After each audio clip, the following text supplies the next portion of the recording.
So, the most important question, right, that we ask for every genre we've gone through, the most important question for us is, where's Jesus? And this is a pretty easy question to answer for these books. Jesus is all over these 16 books of prophecy. Did you know Jesus fulfilled over 300 prophecies in his life? You think about that. You think of a movie series you like Star Wars, where there's like one prophecy, right? One prophecy. Someone's going to bring balance to the Force, and it's Anakin Skywalker. What's like another chosen one? Okay, Harry Potter. Harry Potter, he's the chosen one, right? He's going to defeat Voldemort, the villain. Yeah, he's got the weird laugh, right? That's one prophecy. Jesus fulfilled over 300 prophecies, all of these different prophecies about who's the Messiah, who's going to free us from the curse, from pain and brokenness and death. Who's that going to be?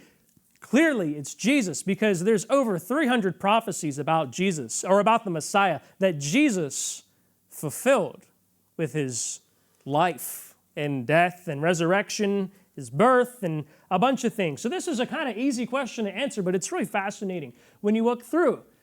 One of the prophets, Micah 5:2, it says, "But you, Bethlehem," Jaden, how do you say that word? Ephrathah. Thank you. "Though you are small amongst the clans of Judah, out of you will come for me one who will be ruler over Israel, whose origins are from old of ancient times." This is a prophecy about the Messiah coming from Bethlehem. And we talk about that on every Christmas Eve service, right? That Jesus was born in Bethlehem. Hosea 11:1, a different prophet. "When Israel was a child, I loved him, and out of Egypt I called my son." This is a prophecy about the Messiah coming out of Egypt as well. We know Jesus went to Egypt as a toddler, and then he came back when he was older, when it was safe for him to return to Israel. He fulfills that. Isaiah 35:5. "Then will the eyes of the blind be opened and the ears of the deaf unstopped?" A prophecy about the Messiah going to heal people, opening the eyes of the blind, opening the ears of the deaf. And Jesus actually says that he's fulfilling this prophecy, and to tell John the Baptist he's the fulfillment of this prophecy, of the healings. Zechariah 9:9, "Rejoice greatly, daughter Zion. Shout, daughter Jerusalem, see your king comes to you, righteous and victorious, slowly and riding on a donkey, on a colt, the foal of a donkey." We talk about that on Palm Sunday, right? Jesus rode into Jerusalem on this animal. Zechariah 13:7, another prophecy about the Messiah. "Awake, sword, against my shepherd, against the man who is close to me, declares the Lord Almighty. Strike the shepherd, the sheep will be scattered, and I will turn my hand against the little ones." This is a prophecy about Judas betraying Jesus. And when Jesus is arrested and led away from the Garden of Gethsemane, we know the disciples kind of disperse. They meet again on Sunday, and then Jesus appears to them, a prophecy about the Messiah that Jesus fulfilled. Jonah 1:17, "The Lord provided a huge fish to swallow Jonah. Jonah was in the belly of the fish for 3 days and 3 nights. Jesus says in Matthew that this is a sign about the Messiah going to be in the earth 3 days and 3 nights, Jesus' death. Hosea 6:2, "After 2 days he will revive us. On the 3rd day he will restore us that we may live in his presence." This is a prophecy about the resurrection of the Messiah on the 3rd day.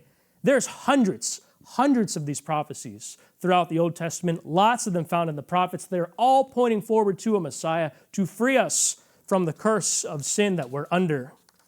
The rest of the books of the Bible show us it's not our works, it's not a person. This pain is very real, affecting our everyday life. It's not anything in this world you put your identity in. It's only one person, the Messiah. We know that's Jesus.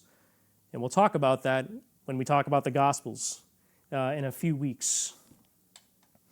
By fulfilling hundreds of these prophecies, Jesus proves to us he is the Messiah. So that's where Jesus is found here in these books. That's really good news for you and for me.